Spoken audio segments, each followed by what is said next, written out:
সমাধান ম্যানেজমেন্টে, আর কোনো জায়গায় সমাধান নাই। ম্যানেজমেন্টে মানে হচ্ছে আপনি যে বিদ্যুৎ চুরি হচ্ছে, এটা চুরি যখনই বলে ফেলবো তখন থামানোর বন্দোবস্ত সরকারকে করতে হবে, হুএভার ইজ দ্য গভর্নমেন্ট। তার কাজের একটা অংশ, সেটা করতে হবে, সেটা সোসাইটিকে ইনভলভ করে হোক বা যে কোনোভাবে হোক। এটা একটা জিনিস।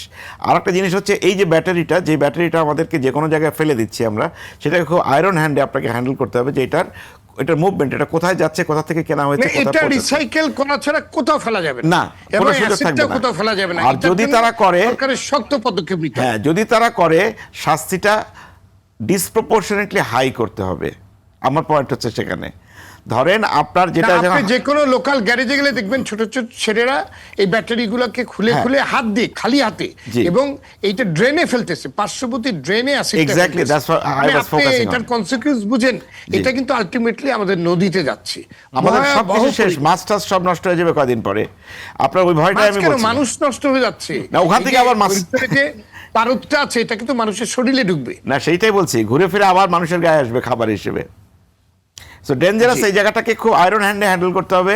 এগুলি আসলে রাজনীতির চেয়ে অনেক উপরে তুলে ফেলতে হবে এগুলো রাজনীতির ইস্যু না, এগুলো জীবন বাঁচানোর ইস্যু। এই জায়গাগুলোতে কোনো রাজনীতি চলে না।